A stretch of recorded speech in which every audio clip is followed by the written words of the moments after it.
Seguimos haciendo la mañana de la diaria. Tenemos 10 grados con 6 décimas en Montevideo a esta hora. No ha cambiado mucho la temperatura con respecto al momento en el que empezamos, a las 9 de la mañana, con Rosalía, como todos los días. Y nos queda pendiente abrir un micrófono más a integrantes de la redacción de la diaria. Por eso hoy estamos recibiendo a Lucía Barrios, que es periodista de economía y que además en la edición fin de semana también abordó otros asuntos. Pero antes que nada, Lucía, bienvenida, es un gusto que estés por acá. El gusto es mío, la verdad que es un placer estar participando de esta iniciativa que intenta acercar el periodismo cada vez más a la gente y que acerca al diario a la gente tratando de adaptarse a los nuevos tiempos. Qué bueno, muchas gracias por eso. Antes de meternos en el asunto central de tu visita, que está asociado a la cuestión de la vivienda, dicho en un sentido muy amplio, no quiero dejar de preguntarte por lo que publicó con tu firma, lo que publicaste en la diaria del fin de semana con respecto a la evaluación del comienzo de los primeros 3 meses, digamos, del gobierno de Orsi, una nota en la que te basaste en opiniones de 2 analistas políticos. Sí, así es. Me basé en la opinión de Eduardo Botinelli y de Rafael Porceñansky. La verdad es que estos 100 días han sido muy característicos, sobre todo porque, según lo que han dicho los expertos, la tónica de estos primeros 100 días ha sido de un gobierno cauteloso, muy diferente al ruido comunicacional del gobierno de la calle Pou, y eso tiene beneficios, pero también tiene algunas desventajas, sobre todo por el hecho de que el gobierno está apuntando mucho a ser un gobierno basado en evidencia, en tener cifras para impulsar una política pública que realmente transforme la realidad. El problema es que eso lleva tiempo y muchos politólogos señalan que la famosa luna de miel no se está dando o no ha sido lo suficientemente extendida en este periodo de gobierno, lo que significa que la gente no tiene tanto tiempo de espera como en otros periodos y esa espera puede convertirse en una desesperación de alguna manera. Sí, quedó planteado. En ese sentido fue claro que los 2 analistas consultados tenían una visión bastante parecida, ¿no? O bastante cercana. Uno de los temas que diría generó capaz que la primera crisis, no estamos hablando de una enorme crisis, pero alteró nada menos que la conformación del gabinete en este gobierno a no demasiado más de un mes de haber asumido, estuvo asociado al Ministerio de Vivienda y Ordenamiento Territorial cuando salió la hoy diputada del Frente Amplio, Cecilia Cairo, de ese cargo. Y la vivienda es el tema que querés abordar en profundidad o que vas a abordar en esta primera presencia en la mañana de la diaria. Justamente las viviendas vacías son un asunto con respecto al cual has trabajado en los últimos tiempos. Por ejemplo, marcando que hay más cantidad de viviendas vacías que personas en situación de calle. ¿Por dónde empezar? Bueno, quise elegir este tema porque me parecía que podría ser interesante bajar temas de la economía a la realidad cercana de la gente, porque muchas veces la economía se ve como algo súper alejado. Y la realidad es que mientras en Uruguay hay más de 300.000 viviendas vacías, hay 3.000 personas en situación de calle. Alguien puede decir, bueno, pero estas 2 cifras que parecen de ser de 2 mundos distintos, ¿cómo se relacionan? Bueno, tuvimos un hecho clarísimo hace un poco más de 7 días, que fue la muerte de una persona ante los intensos fríos que estamos viviendo. Obviamente que la muerte de una persona por frío en la calle no es algo de este gobierno, sino que viene de mucha larga data, pero que en realidad nos está interpelando como sociedad y debería de alarmarnos, sobre todo porque si Uruguay, que se considera un país estable, solidario, con políticas sociales fuertes, realmente debería cuestionarse si esa realidad debería de ocurrir. Entonces, para hacer esta nota surgieron 2 preguntas. La primera es, ¿puede una sociedad considerarse desarrollada cuando año a año van muriendo personas por frío en situación de calle? Y la segunda pregunta es, ¿qué tan eficiente es una economía cuando hay recursos, pero esos recursos están ociosos, no se usan, mientras existen necesidades urgentes en la sociedad. Claro, por ejemplo, vos marcás que 20% de las viviendas registradas en el país están deshabitadas, ¿no? Lo de recursos ociosos ahí surge con claridad, ¿no? Sí, para entender un poco más la relación entre economía y vivienda, que parecen como desconexas de alguna forma. Sí. Cuando uno tiene muchas viviendas vacías en una ciudad, en un barrio, a nivel país, tiene un efecto, sobre todo primero en que la economía no es eficiente. Los capitales que son esas viviendas se deterioran, no hay reformas, no hay construcción y por ende no hay empleo. Y además se produce, también tiene efectos en la seguridad, porque esas viviendas vacías empiezan a ser centros de narcotráfico o de crimen, de centros de reunión de crimen. Entonces, sobre todo las más antiguas, digamos, ¿no? No las recién construidas, que hay muchas que también están vacías. Exactamente. Entonces, eso tiene un impacto económico, un impacto social y es un problema profundamente humano, ¿no? Entonces, teniendo en cuenta toda esta situación, consultamos a expertos para ver cuál era su opinión. Y la opinión la opinión generalizada que tenían todos expertos y legisladores, era que es un problema estructural de larga data que no condice con un proyecto sostenible de ciudad y que además genera, como mencionábamos ahora, economía ociosa. El legislador, el senador Gustavo González, que fue exsecretario de FUCBAN. Senador del Frente Amplio, Partido Socialista. Exactamente, gracias por la aclaración. Él señalaba, a fines de abril se presentaron 3 proyectos del Frente Amplio viendo esta situación.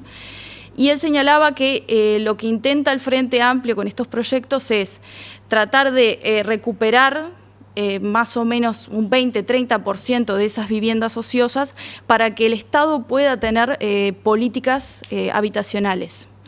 Mientras tanto, Gonzalo Bustillo, que es doctorando en arquitectura y profesor universitario, también señalaba que es un gran problema, pero que sobre todo representa un problema de exclusión residencial, sobre todo por la cantidad de personas que se vienen registrando sin hogar, que dentro de las personas sin hogar están las personas que viven en calle, pero también las personas que no están pudiendo acceder a una vivienda. Y él señalaba que estos procesos explosivos de exclusión social se están manifestando, que por ejemplo la tendencia por lo que viene siendo el aumento en los últimos años es que para 2030 podríamos llegar a tener entre 10.000 y 20.000 personas en la calle. Claro, si se mantiene esta ritmo tendencia de crecimiento de esa población. Exactamente. Me pregunto cuánto pesa en que haya una cantidad tan importante de viviendas vacías, pensando sobre todo en las más nuevas, la especulación como fenómeno. Es claro eso, porque muchas veces una de las razones que está detrás de que haya tantas viviendas vacías es que el mercado inmobiliario está especulando con el precio, porque cuantas más viviendas vacías se reduce la oferta, pero la demanda no se reduce, entonces aumenta el precio tanto de los alquileres como de la compra. Claro, ahí hay un elemento importante. No sé si en Montevideo pasa exactamente igual, pero en algunos lugares del mundo también se ha problematizado la cuestión de cómo la vivienda usada para alquileres por pocos días a través de plataformas, ¿no? Algunas que son globales, ¿no? Airbnb, por poner simplemente un ejemplo, también termina generando dificultades de acceso a la vivienda a las poblaciones locales, ¿no? Sí. ¿Cuántos de esos apartamentos nuevos que se están construyendo ahora, hay zonas de la ciudad llenas de grúas, terminan reservándose a esos efectos y no para que una familia se instale, por ejemplo? Sí, exactamente. Igual los proyectos que presentó el Frente Amplio no atacan la vivienda vacía por un tiempo, sino que es la vivienda vacía por muchísimo tiempo. O sea, está bueno lo que me preguntabas, porque está bueno aclarar que los proyectos del Frente Amplio no están, por ejemplo, las personas que tienen casas de vacaciones o propiedades de vacaciones, no estaría atacando ese caso. Claro. Pero si querés vamos en concreto a los proyectos. Adelante. Son 3 proyectos que se presentaron. Uno es de aumentar los impuestos a las viviendas vacías, otro es darle potestades al Estado para adquirir viviendas cuando la deuda es muy grande viviendas vacías, ¿no? Y el tercero es como reconstruir la Agencia Nacional de Vivienda. Es importante aclarar que estos 3 proyectos fueron presentados en 2020, mejor dicho, archivados en 2022, y lo que intentaban hacer era mejorar la normativa ya existente que tiene Uruguay en materia de viviendas vacías. La normativa ya existente es la 19.676, que fue aprobada en 2019, pero claro, tiene algunas dificultades esa ley. Sobre todo lo que decían los expertos, que también lo decía Estela Zuccolini y Gonzalo Bustillo, lo que decían era que, ¿qué sucede? Los estados para identificar viviendas vacías tienen dificultades. Por ejemplo, una dificultad es que si alguien tiene una vivienda vacía, pero modifica la fachada, al Estado le va a dificultar identificar esa vivienda. Y además, en la ley, en la normativa existente, si vos tenés la vivienda deteriorada por dentro, pero por fuera la arreglaste, no entra dentro del marco normativo de la ley. Ajá. Y además, Uruguay tiene una dificultad adicional para identificar viviendas vacías, que es el hecho de que se hace por controles de agua. Y los expertos dicen que eso es muy engorroso, que debería de haber otra forma, que más adelante después Bustillo sí la propone, que es el modelo francés, pero antes de eso quería decir otra de las trabas que tiene la normativa. Sí. Antes de ir a esa nueva u otra traba que mencionas, me quedé pensando en lo de controles del agua. Tiene que ver con si las casas están conectadas a la si red de suministro, o si consumen o no. Exactamente, Ajá, si consumen o no. O se termina siendo un organismo público, más allá de su cometido que es otro, sí, cuyos registros son claves para que el Estado, con sus limitadas capacidades, por lo que decís, que en realidad las tiene potencialmente, porque no las está explotando, claro, pueda identificar si una casa está abandonada o no. Exactamente, es que la normativa ya está, la normativa de viviendas está, pero tiene problemas de aplicación. Y otro de los problemas de aplicación que tiene es que la Agencia Nacional de Recursos no tiene estructura suficiente, no tiene recursos suficientes. Agencia Nacional de Vivienda, en este caso. De Vivienda. No, está bien, pero le faltan recursos a la ANB, muy importante. Mismo, exactamente. Entonces, como le falta estructura, no tiene forma de fiscalizar bien. Entonces, ¿qué propone, por ejemplo, uno de los expertos que estuvo haciendo como investigación de cómo registrar las viviendas vacías? Bueno, propone el modelo francés. ¿Por qué? Porque Francia obliga anualmente a que las personas que tienen propiedades vacías tengan que declararlas. Entonces, con la declaración anual, Uruguay ahí tendría una solución para saber cuántas viviendas vacías hay. Ajá. Hay 2 conceptos que me olvidé anteriormente mencionar que me parecería interesante, que es el concepto de tasa friccional y el concepto de vacancia estructural. ¿Cómo es eso? Bueno, la tasa friccional es la tasa habitual que tiene que tener una sociedad de viviendas vacías. O sea, una sociedad necesariamente tiene que tener viviendas vacías para que las personas puedan tener sus proyectos de vida, para que se puedan movilizar, puedan cambiar de casa, en fin. Entonces, la tasa friccional es de 3 a 8%. Eso es lo que está bien en una sociedad. El problema es que a nivel país nosotros tenemos un 20% de viviendas vacías, pero además es una realidad que no es homogénea a nivel territorial. O sea, cada lugar es muy diferente. Si yo te digo Punta del Este, seguramente la tasa crezca porque hay una capacidad construida que está sí, subocupada, por decirlo de un modo indiscutible, ¿no? Exactamente. Maldonado, que lo tengo por acá, Maldonado y Rocha tienen más de un 40% de tasa friccional, que eso ya no es tasa friccional, es vacancia estructural. Es decir, tenés una tasa de viviendas vacías muy grande y eso es lo que después genera problemas a nivel de economía. Está el componente de que son departamentos en los que sí, mucho de lo construido es porque la actividad de balneario, digamos, explica esa construcción, ¿no? Sí, pero en Montevideo tenemos un 9,6%. Pero además, la realidad de Montevideo, que si bien se acerca un poco a la tasa friccional,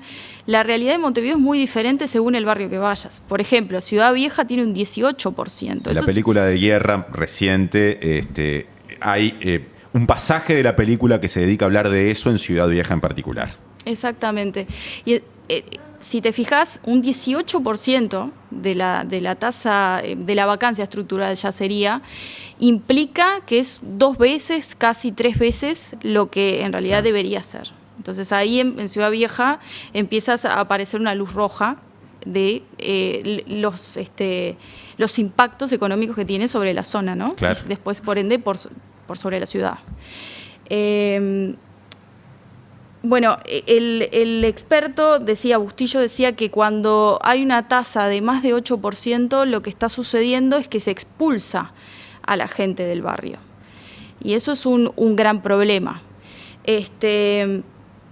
Y un dato muy, muy importante es que Uruguay, mientras otros países en el mundo regularmente hacen estudios sobre la tasa de vivienda vacía, cada un año Uruguay pasan 10, 12 años en los que se hace. Entonces, y en el medio cambian muchas cosas y no se detectan. Sí. Es lo que termino sacando en limpio de eso, ¿no? Y eso genera problemas a la hora de desarrollar políticas de vivienda. Está claro, Entonces, está claro. El modelo de Reino Unido, por ejemplo, es cada un año. El Estado está obligado a hacer eso. Entonces, las políticas aplicadas a la vivienda vacía van a ser mucho más efectivas. Monitoreo continuo, mejores políticas, podríamos decir como conclusión. Sé que no era el tema hoy, pero en futuros espacios contigo me gustaría abordar la cuestión de lo recién construido, de las modificaciones que el gobierno está estudiando realizar a lo que se conoció como ley de vivienda promovida. Que ha tenido problemas. Claro, porque ahí también hay, entre otras cosas, otra faceta u otra parte de ese stock vacío, aunque con otras características y por otros motivos. Y que sobre todo estaba en un principio destinada a desarrollar políticas para la clase media. Vivienda social, se decía. Exactamente, y eso finalmente no sucedió. Y está teniendo problemas de implementación. Se vienen teóricamente cambios normativos al respecto, así que seguro que lo podremos abordar dentro de no demasiado tiempo. Muchas gracias, Lucía, por esta primera visita a la mañana de la diaria. Como mensaje final, me parece que quisiera dejar que este tema de la vivienda vacía no debe ser invisibilizado, porque es un tema profundamente económico, social y profundamente humano. Estamos por el camino, quedan los sectores más vulnerables, quedan las mujeres con hijos, los trabajadores informales, queda mucha gente sin una respuesta, y cada día que pasa, cada casa cerrada es una oportunidad perdida, y cada noche con una persona afuera con frío puede ser esa noche la última noche de una persona. Como lo sabemos por muchos casos y uno muy reciente. Gracias, Lucía, y hasta la próxima. Bueno, muchas gracias.